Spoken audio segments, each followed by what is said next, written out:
사랑은 누구다? 하나님의 귀한 사랑은 누구다? 예수 그리스도시다.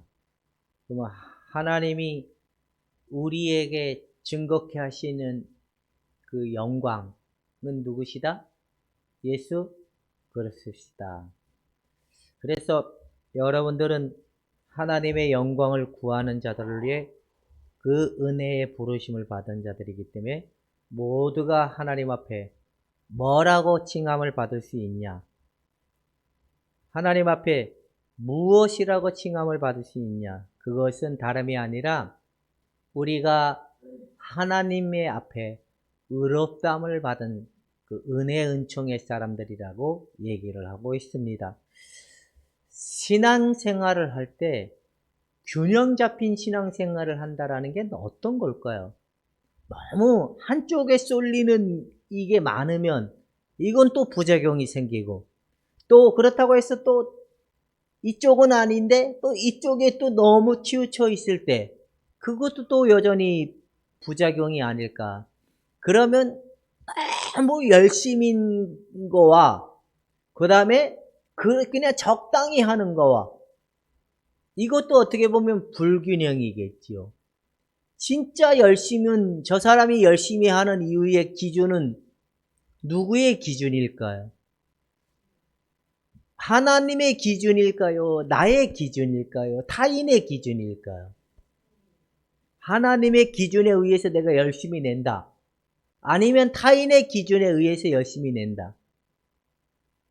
어쨌든 우리 모두가 균형 잡힌 신앙의 궁극적인 그건 우리의 영혼이 온전해질 수 있고 진리의 삶 안에 부끄러움이 없는 삶이 되도록 하는 어떤 이유이기 때문에 신앙의 균형은 굉장히 중요하다고 봅니다.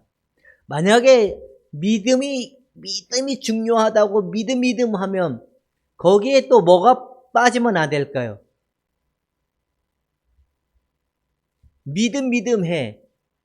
믿음 하는데 거기에 뭐가 또 빠졌어. 그러면 또 뭐가 또 문제일까요? 믿음은 얘기하는데 거기에 열매가 없어요. 이거는 균형인가요? 불균형인가요? 그쵸? 믿습니다라고 하는데 믿음 생활에 그 열매가 보이지 않아. 그것도 문제인 거죠. 그런데 우리의 진짜 균형 잡힌 신앙생활은 참으로 어려운 것 같은데 그렇지가 않습니다. 올바로 알면 균형 잡힌 신앙생활을 할 수가 있습니다. 여러분 칭의가 뭔지 아세요? 의롭다함을 받았다는 그 칭의, 이가 뭐냐?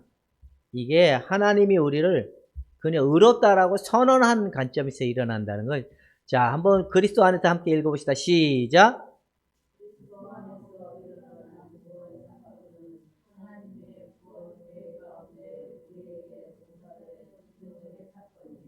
예, 우리에게 선사된 은총, 하나님의 은총이라는 하나님의 은혜로 말미암아 우리가 의롭다함을 받았다라는 은혜의 이 의미를 이제 용어적인 관점으로, 이게 신학적인 용어이기도 하고 뭐 여러 가지 용어 있지만 하나님으로부터 의롭다함을 받았다는 은총을 받은 사건이 바로 칭의라는 겁니다.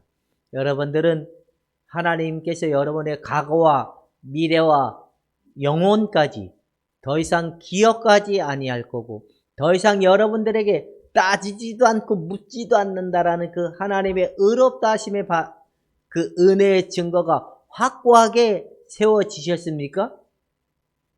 이게 바로 하나님이 우리에게 부어진 은총이라는 거예요. 어떤 사람이 논리적으로 굉장히 뛰어난 사람이 있어요. 이게 논리적으로 이게 뭔가 문맥도 많고 말하는 표현의 의미도 뭐 이렇게 철학적인 관점, 이성적 관점에서 뭔가 흠이 잡을 것이 없는 논리를 갖다가 얘기를 하면 사람들의 생각에는 이게 맞다 생각하는 순간부터는 그거를 신봉할까요? 안 신봉할까요? 근데 그 논리가 아무리 인간적 논리에 의해서 맞다 할지라도 하나님이 보시기에 아니라고 하면 아닌 거죠. 근데 많은 사람들이 이게 맞다라고 하는 순간부터 망한다는 것만 알면 돼요. 요즘에 하도 그 기독교 복음 선교에 많이 나오잖아요. MBC도 나오고 넷플릭스도 나오고 그러는데 왜 거기 있는 사람들이 빠지느냐? 거기에 이제 2인자가 항상 나오더라고요. 2인자. 다른 사람들은 회개를 해서 빠져나와서 그게 잘못됐다라고 하는데 그걸 잘못된 줄로 인정하지 못하는 사람들이 부류도 또 있더라. 왜 그러냐? 자기들이 이것만은 맞다라고 생각을 하기 때문에 그런다. 이건 맞는 말이야. 이게 무서운 거라는 겁니다. 근데 사람들은 자신이 하나님 우리를 용서해 줬다는 사실도 다 알고 그렇게 믿는다고 하지만 자신의 믿음이 틀렸다고 말하는 사람들은 많이 못 본 것 같아요. 자신의 믿음이. 우리 오군사님의 믿음은 맞는 겁니까? 틀린 겁니까? 맞는 것 같기도 하고 틀린 것 같기도 하고. 민지의 믿음은 맞는 겁니까? 틀린 겁니까? 어렵죠? 그리고 우리 똑똑하신 김순덕 권사님은 권사님의 믿음은 틀린 걸까요? 맞는 걸까요? 여러분들은 확실하게 예수님으로 말미암아 내가 의롭다 하심의 그 하나님의 은총적 사건이 확실하게 내 것이라고 믿는다면 그건 맞는 거예요. 이게 내 것인 것 같기도 하고 아닌 것 같기도 하면 이건 틀린 거야. 그럼 다시 한번 물어보시다. 오성수 권사님의 믿음은 틀린 겁니까? 맞는 겁니까? 그러니까 여기서부터 출발을 해야 되는 거야. 뭐 어쩌고저쩌고 필요가 없어. 하나님이 우리에게 선사한 예수 그리스도로 말미암아 주어진 은혜가 내 것이었기 때문에 내가 확실하게 하나님으로부터 의롭다움을 받은 증거를 내가 가지고 있다라고 말하는 믿음은 진짜 믿음이지만 이것을 벗어난 것 같은 말을 하는 경우의 믿음은 틀린 믿음이다라고 우리가 볼 수 있게 된다는 겁니다. 그래서 믿음을 통해 하나님 앞에서 의롭다움을 받는 인정함을 받는 것이 바로 칭의라는 거예요. 하나님 앞에서 의롭다움을 인정을 받는 상태를 말하는 것이 바로 칭의라고 하는데 이게 예수 그리스도의 구속의 은총을 주신 하나님께서 나에게 주신 은혜로 말미암아 하나님 나를 의롭다움을 받은 증거가 내게 확실하게 있습니다라고 말하는 믿음이 진짜 믿음이라는 거예요. 그래서 많은 사람들이 이제 한쪽에 쏠리는 이유, 결국엔 거룩이 나타나지 못하는 이유의 모습이 왜 그러냐면 보편적인 그 십자가의 은혜를 다 지식적으로 지식을 가지고 그냥 예수님 우리의 모든 죄를 도말해 주셨다. 예수님 우리의 모든 죄를 용서해 주셨다. 그래서 우리는 하나님 앞에 죄 용서받은 증거다. 이렇게 배우고 들었던 사람들은 거기에 동반되지 못하는 삶이 뭐냐면 이런 사람들이 있어. 이제 그들의 옛 습관으로부터 옛 생활로부터 벗어나지 못하는 사람들이 나타나는 현실은 이건 불균형일까요? 균형일까요? 불균형이라는 거. 왜? 우리의 확실하게 예수의 십자가의 은혜로 옛 생활에서 확실하게 새로운 하나님의 통치적 나라 안에 들어왔다는 사실에 그 믿음이 있을 때 우리의 과거로부터 세상으로부터 벗어남의 은혜가 있는 믿음이 있게 된다라는 겁니다. 믿음을 통해 하나님 앞에서 의롭다함을 인정받았다는 사실을 믿는다면 여러분들은 진짜 믿음을 가지고 있다는 겁니다. 그래서 칭의에는 세 가지 원리가 있어야 돼. 우리가 믿는 믿음 가운데 이 세 가지가 빠지면 약간 불완전한 믿음이 될 수 있다라고 얘기합니다. 뭐냐면 세 가지. 첫째는 오직 뭐로만? 은혜로만. 오직 은혜.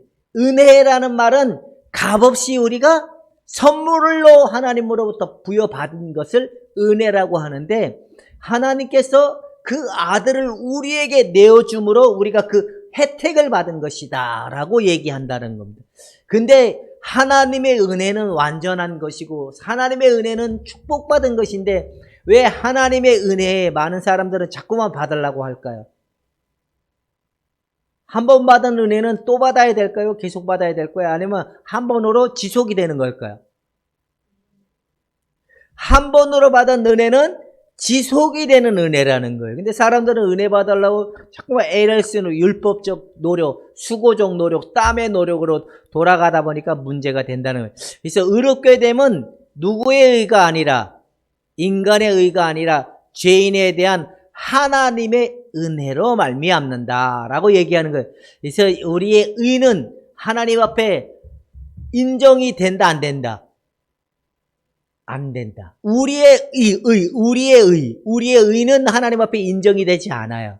그래서 우리가 하나님의 의롭다함을 받는 그 구속에는 율법이든 할례든 존재하지 않는다는, 이방인이든 유대인이든 모두가 예수로 말미암아 주어진 은혜는 공평하다라고 얘기하고 있는 겁니다. 그래서 하나님의 은혜 외에는 다른 근거나 조건이 있을 수 없다. 근데 우리끼리 이야기지만 여러분, 과거에 하나님의 은혜에 나를 보태려고 했었습니까? 안 보태려고 했었습니까?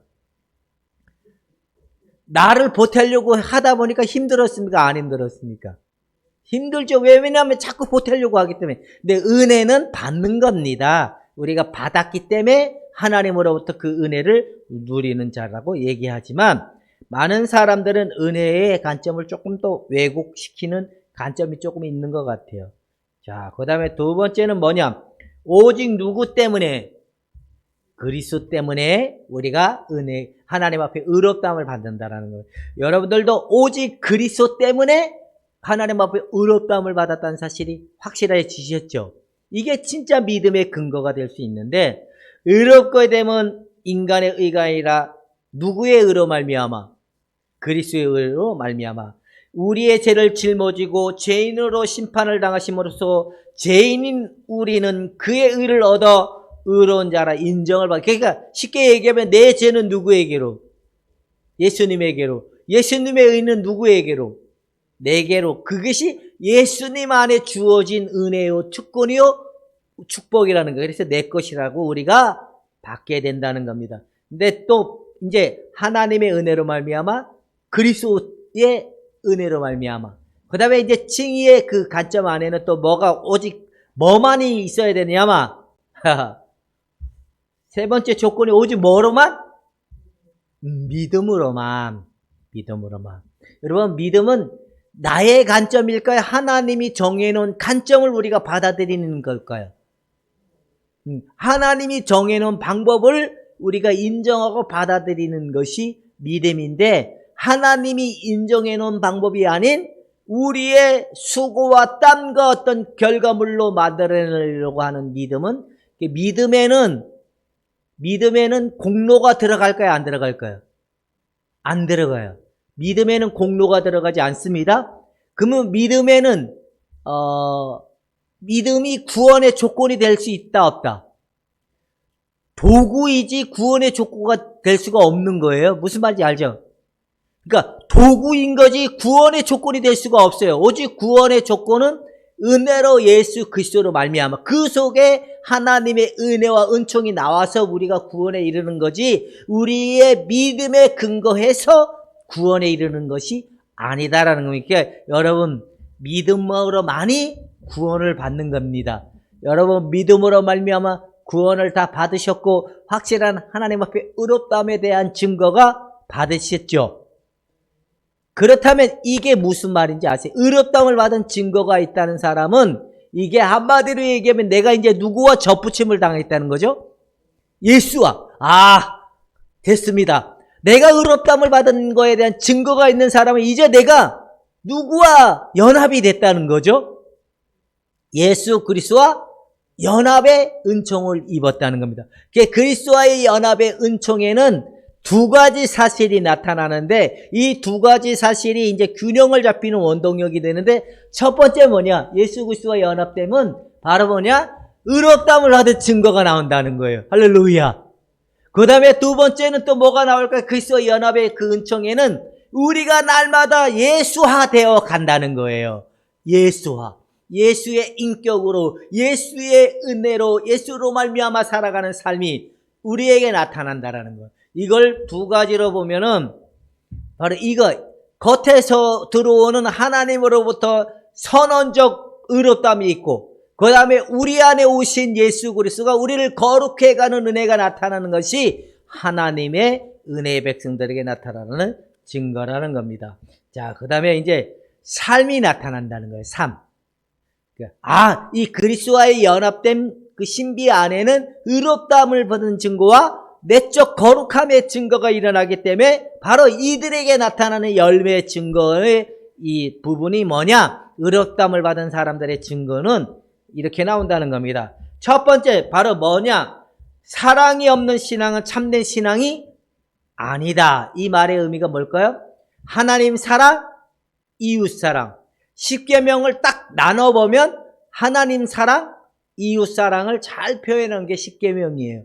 하나님의 말씀을 딱 나눠보면 하나님 사랑, 이웃 사랑. 그래서 우리 안에 의롭다함을 받은 증거가 나타난 사람들이 이제 누구를 사랑하기 시작을 하냐? 하나님을 사랑하기 시작하고 하나님의 사랑을 우리가 닮아가기를 원하는 모습이 일어나게 된다라는 겁니다.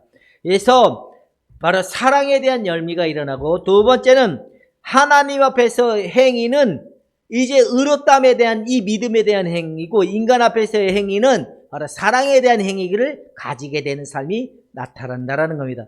우리가 사람들을 사랑하려고 그러면 힘들어요, 안 힘들어요? 힘들죠. 그래서 사랑하려고 하는, 어쨌든 사랑도 잘 안 되긴 하지만 사랑하려고 하는 마음을 가지는 현상이 일어난다는 겁니다. 그 다음에 행위의 구원의 기초는 나의 근거가 아니지만, 행위의 구원의 근거의 기초는 나가 아니지만 구원의 가정에 구성하는 가장 핵심적인 요소가 바로 행위라는 거예요. 행위. 의롭다함을 받은 자의 그 결과물에게 이 요소가 나타나는 증거가 뭐냐? 행위인데 그게 뭐냐? 사랑이라는 거예요. 사랑. 이웃 사랑, 하나님 사랑. 여러분, 하나님을 힘써 사랑하는 그 은혜의 삶이 나타날 수 있기를 주님의 이름으로 축원해 드립니다. 그 다음에 믿음의 기초가 하나님의 칭이라면 믿음의 목적은 뭐라고요? 성화의 삶이다. 성화가 무슨 말이에요? 바로 거룩해져 되어가고 예수를 닮아가는 은혜가 일어났는데, 예수가 닮아가는 은혜의 삶이 일어나는 삶의 궁극적인 이유가 뭐냐? 우리를 통하여 누가 나타나는 삶이 되어야 돼요?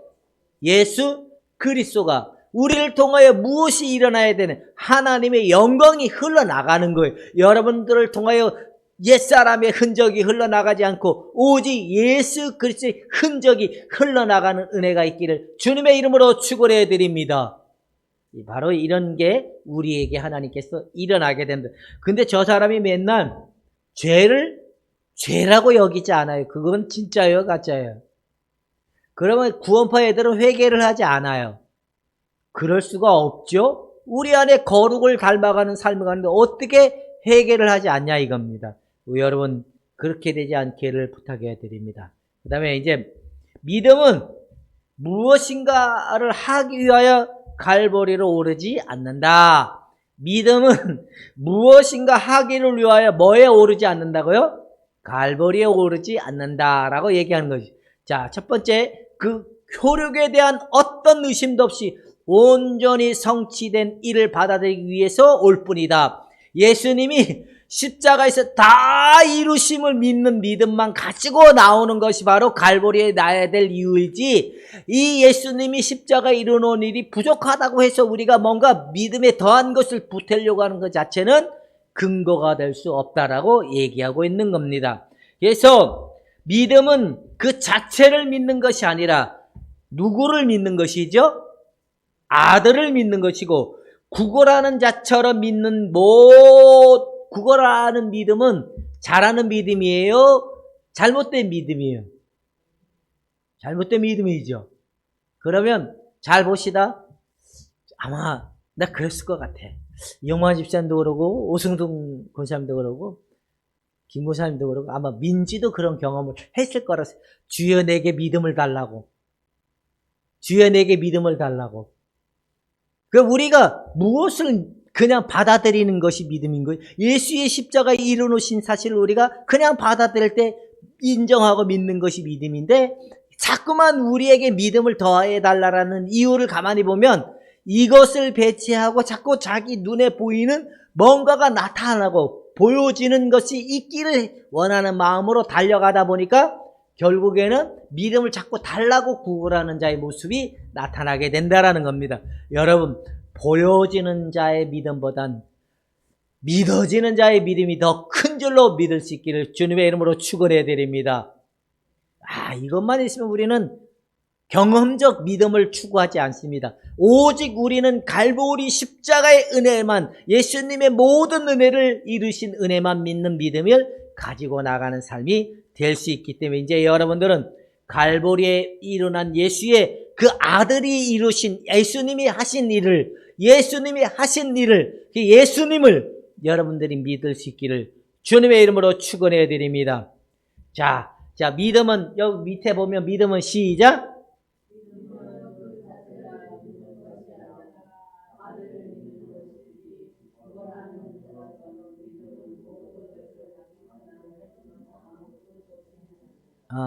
주시옵소서. 자꾸만 뭔가 이렇게 구걸하는 믿음은 받으려고만 한다라는 거예요. 이미 아들을 우리에게 내어주면서 하나님이 주신 의는 우리에게 내어주시면서 주신 은혜의 믿음이기 때문에 여러분들은 이제 받은 자의 은총으로 가야지 자꾸만 받으려고 하는 자의 은총으로 가면 안 된다라고 얘기하고 있는 겁니다. 받은 자의 삶이 풍요로웁니까? 받으려고 하는 자의 삶이 풍요로울까요? 받은 자의 삶이 풍요로울까요? 받으려고 하는 자의 삶이 풍요로울까요? 민지는 받으려고 해서 낑낑거립니까? 받은 자의 삶으로 가기 때문에 풍성해집니까?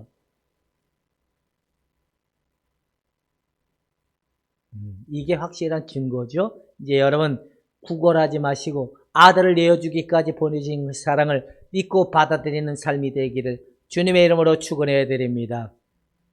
이제 이 갈보리 사건을 통하여서 우리가 조명해야 될 게 뭐냐? 바로 예수님의 나는 부활이요 생명이요 나는 길이요 진리요 생명이고 쭉 있죠. 예수님이 말씀하신 자기를 비유하신 나는 나다라는 요한복음의 의미처럼 나는 부활이요 생명이라는 말의 의미가 뭘까요? 나는 부활이요 생명이라는 말의 의미. 자, 그럼 보여드리도록 하겠습니다. 자, 나는 부활이요 생명이니. 자, 우리가 죽으시고 시작.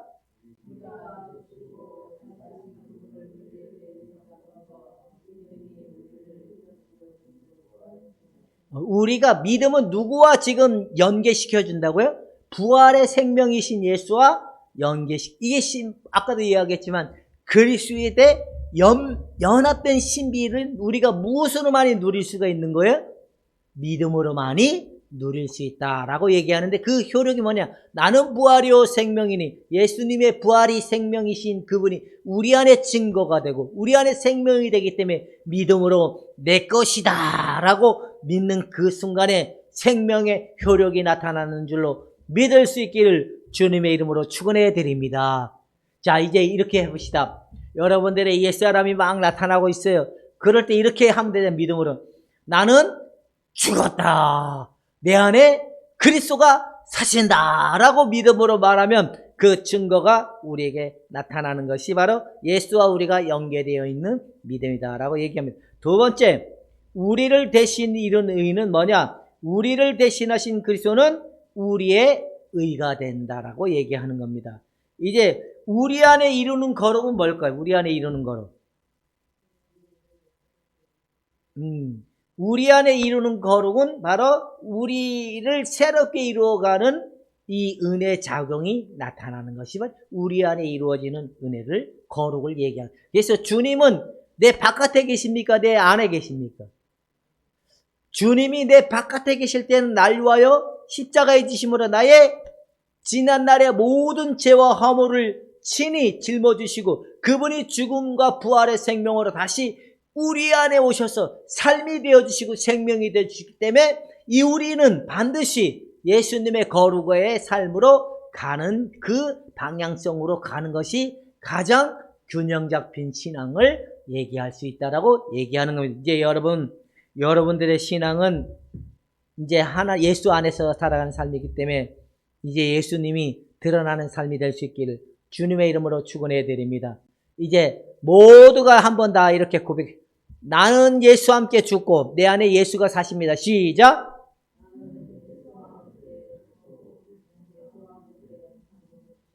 내 안에 예수와 함께 사는.